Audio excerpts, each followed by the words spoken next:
It's time to take a look at what's happening around Wyoming. I'm Wendy Corr, bringing you headlines from the Cowboy State Daily newsroom for Monday, May 20th.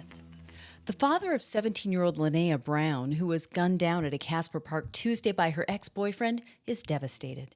He told Cowboy State Daily's Dale Killingbeck that he wants justice for his daughter, who he says exuded compassion. He just shared that she was a beautiful girl, that she had just turned 17 on May 4th, that the day of her death, he had gotten a copy of her birth certificate so that she could get her driver's license, and she was going to start driving to work, to where she worked at an ice cream shop.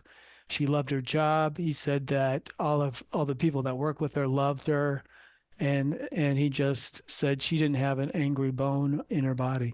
Brown was shot in the head and killed at Buckboard Park in a southwest Casper neighborhood just after midnight Tuesday.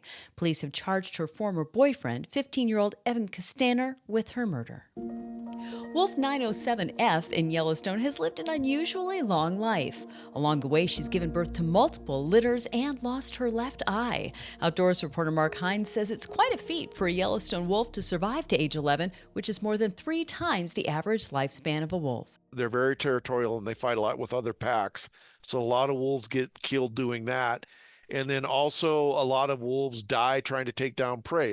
She just gave birth to the pups here about 2 weeks ago, which is incredible. No telling how much longer she'll live.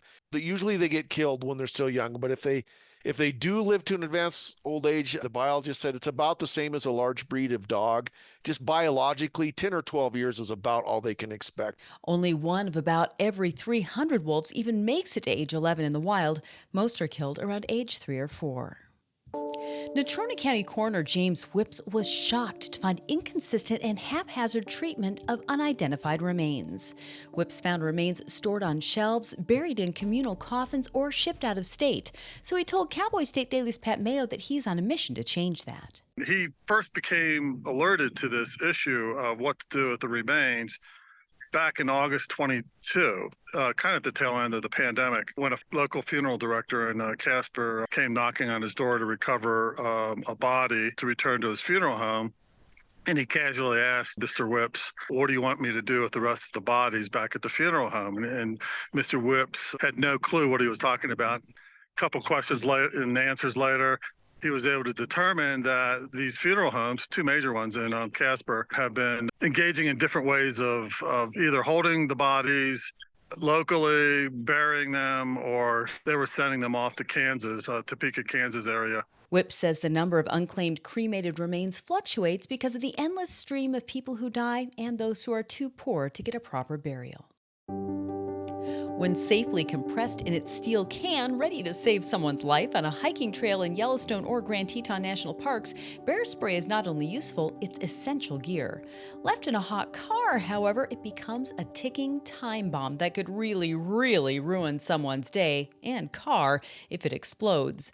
That's a lesson a worker at Yellowstone National Park recently learned the hard way by leaving a can of bear spray on the dashboard of his vehicle. Cowboy State Daily's Andrew Rossi reports that the canister blew through the windshield and launched itself. It just left a big hole and then launched through the windshield over 100 feet away before it landed. I spoke to a car interior detailer, and he said that he's dealt with 1,000,001 things that are just as noxious and disgusting as you can imagine. But bear spray gave him some pause. It's so caustic and it's got so much bad stuff in there that he said he doesn't do hazmat cleanups. And that would probably be a hazmat cleanup. Neither the vehicle nor the canister was excessively hot or in direct sunlight. Nevertheless, the canister's explosion damaged the windshield, dashboard, and an airbag while coating the entire interior with its potent chemical concoction. And Cowboy State Daily's crime and courts reporter Claire McFarland is a by-the-rules kind of person. In her column this week, though, Claire tells us that she was absolutely mortified when she got a call from the school that her middle-born son was kept inside for lunch detention.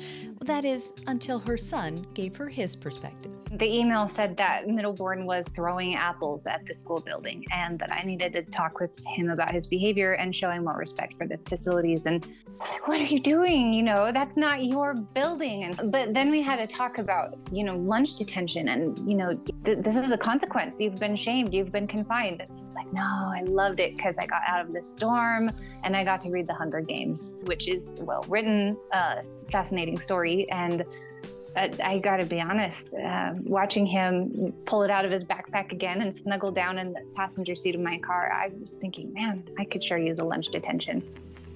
And that's today's news. Get your free digital subscription to Wyoming's only statewide newspaper by hitting the subscribe button on cowboystatedaily.com. And don't forget to subscribe to our YouTube channel.